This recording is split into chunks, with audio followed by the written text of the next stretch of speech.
ಇವತ್ತು ವೀಕೆಂಡ್ ಒಂದ್ ಒಳ್ಳೆ ಮೂವಿ ನೋಡೋಣ ಅಂತ ನನ್ನ ಹಸ್ಬೆಂಡ್ ಮೂವಿನ ಸರ್ಚ್ ಮಾಡ್ತಾ ಇದ್ರು. ಮೂವಿ ಸರ್ಚ್ ಮಾಡೋ ಅಷ್ಟರಲ್ಲಿ ಏನಾದ್ರು ಡಿನ್ನರ್ಗೆ ತಿನ್ನೋದಕ್ಕೆ ಮಾಡೋಣ ಅಂತ ಹೇಳಿ ಸಿಂಪಲ್ ಅಂಡ್ ಟೇಸ್ಟಿ ಆಗಿರುವಂತ ರೈಸ್ ರೆಸಿಪಿನ ಶೇರ್ ಮಾಡ್ತಾ ಇದ್ದೀನಿ. ಫ್ರಿಡ್ಜ್ ಓಪನ್ ಮಾಡಿ ನೋಡಿದಾಗ ಫ್ರಿಡ್ಜ್ ಅಲ್ಲೂ ಯಾವ್ದು ವೆಜಿಟೇಬಲ್ಸ್ ಇರ್ಲಿಲ್ಲ. ಇರೋ ಕ್ಯಾರೆಟ್ ಬೀನ್ಸ್ ಅಲ್ಲಿನೇ ಏನಾದ್ರು ಸಿಂಪಲ್ ಆಗಿ ರೈಸ್ ರೆಸಿಪಿನ ಮಾಡೋಣ ಅಂತ ನಾನು ಈ ಒಂದು ರೆಸಿಪಿನ ಮಾಡ್ತಾ ಇದ್ದೀನಿ. ನಾನು ಅಡ್ಗೆ ಮಾಡೋದಕ್ಕೆ ಸ್ಟಾರ್ಟ್ ಮಾಡಿದ್ರೆ ಸಾಕು, ಒಂದು ಅಥರ್ವ ಓಡ್ ಬರ್ತಾನೆ, ಇಲ್ಲಾಂದ್ರೆ ಇವಳು ಓಡ್ ಬರ್ತಾಳೆ. ಕ್ಯಾಮ್ರಾದ ಮುಂದೆ ತನ್ನ ಬಗ್ಗೆ ಇಂಟ್ರೊಡಕ್ಷನ್ ಕೊಟ್ಟು ಇವಾಗ ತರಕಾರಿ ಕಟ್ ಮಾಡೋದಕ್ಕೆ ಡಿಸ್ಟರ್ಬ್ ಮಾಡ್ತಾ ಇದ್ಲು. ಸೊ ಅವಳಿಗೆ ಸುಮ್ನಿರಿಸಿ ಸಿಂಪಲ್ ರೈಸ್ ರೆಸಿಪಿನ ಸ್ಟಾರ್ಟ್ ಮಾಡ್ತಾ ಇದ್ದೀನಿ. ಮೊದಲೊಂದು ಕುಕ್ಕರ್ನ ಕಾಯೋದಕ್ಕೆ ಇಟ್ಕೊಂಡು ಅದಕ್ಕೆ ಆಯಿಲ್ ನ ಹಾಕೊಂಡು ಆಮೇಲೆ ಜೀರಿಗೆ, ಸಾಸಿವೆ, ಕರ್ಬೇವು, ಒಂದೆರಡು ಮೆಣಸಿನಕಾಯಿನ ಹಾಕೊಂಡು ಹಾಗೆ ಫ್ರೈ ಆದ್ಮೇಲೆ ಇದಕ್ಕೆ ಹೆಚ್ಚಿಟ್ಕೊಂಡಿರೋ ಈರುಳ್ಳಿನ ಸೇರಿಸ್ಕೊಳ್ತೀನಿ. ಅದಾದ್ಮೇಲೆ ಸ್ವಲ್ಪ ಶುಂಠಿ ಬೆಳ್ಳುಳ್ಳಿ ಪೇಸ್ಟ್ ಹಾಕೊಂಡು ನೀಟಾಗಿ ಮಿಕ್ಸ್ ಮಾಡ್ಕೊಳ್ತೀನಿ. ಆಮೇಲೆ ಹೆಚ್ಚಿಟ್ಕೊಂಡಿರೋ ಕ್ಯಾರೆಟ್ ಬೀನ್ಸ್ ನ ಹಾಕೊಂಡು ಸ್ವಲ್ಪ ಹೊತ್ತು ಚೆನ್ನಾಗಿ ಬೇಯಿಸ್ಕೊಳ್ತೀನಿ. ಅದಾದ್ಮೇಲೆ ಇದಕ್ಕೆ ಇನ್ನೊಂದು ಟೊಮೊಟಾನ ಕಟ್ ಮಾಡಿ ಇದಕ್ಕೆ ಹಾಕೊಳ್ತಿದ್ದೀನಿ. ಟೊಮೊಟೊ ಎಲ್ಲ ಬೆಂದಾದ್ಮೇಲೆ ಇದಕ್ಕೆ ಅರಿಶಿನ ಪುಡಿ, ಆಮೇಲೆ ಹಿಂಗು, ಆಮೇಲೆ 1 ಸ್ಪೂನ್ ಅಷ್ಟು ಖಾರದ ಪುಡಿ ಮತ್ತೆ ಉಪ್ಪನ್ನ ಸೇರಿಸ್ಕೊಂಡು ನೀಟಾಗಿ ಮಿಕ್ಸ್ ಮಾಡ್ಕೊಳ್ತೀನಿ. ಇದಕ್ಕೆ ಸ್ವಲ್ಪ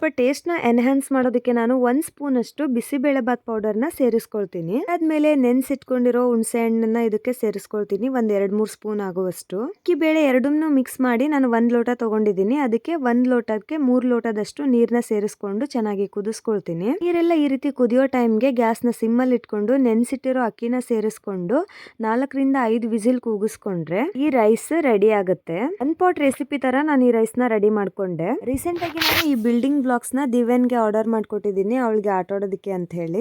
ಪ್ಲೇ ಥಿಂಗ್ಸ್ ಆಗಿರೋದ್ರಿಂದ ಯಾವಾಗ್ಲೂ ಅದ್ರ ಜೊತೆನೆ ಆಟ ಆಡ್ತಿರ್ತಾಳೆ. ಅಥರ್ವ ಅಂತೂ ಅದನ್ನ ಯಾವಾಗ ಕೆಡಿಸ್ಲಿ ನಾನು ಅಂತ ಹೇಳಿ ವೇಟ್ ಮಾಡ್ತಿರ್ತಾನೆ. ಇವರು ಮೂವಿ ನೋಡೋಣ ಅಂತ ಹೇಳ್ಬಿಟ್ಟು ಕೊನೆಗೆ ಕ್ರಿಕೆಟ್ ನೇ ಹಚ್ಕೊಂಡು ಕೂತಿದ್ರು. ಅಷ್ಟೊತ್ತಿಗೆ ನನ್ ರೈಸ್ ಕೂಡ ರೆಡಿ ಆಗಿತ್ತು. ಈ ರೈಸ್ ಜೊತೆಗೆ ಸ್ವಲ್ಪ ಶೇಂಗಾ ಚಟ್ನಿನ ಹಾಕೊಂಡು ತಿಂತಾ ಇದ್ರೆ ಟೇಸ್ಟ್ ಅಂತೂ ಇನ್ನೂ ಚೆನ್ನಾಗಿರುತ್ತೆ. ಒಮ್ಮೆ ಟ್ರೈ ಮಾಡಿ ಟೇಸ್ಟ್ ಹೇಗಿತ್ತು ಅಂತ ಕಮೆಂಟ್ ಮಾಡಿ. ವಿಡಿಯೋ ಇಷ್ಟ ಆದ್ರೆ ಪ್ಲೀಸ್ ಲೈಕ್, ಶೇರ್, ಫಾಲೋ ಮಾಡಿ. Thank you so much.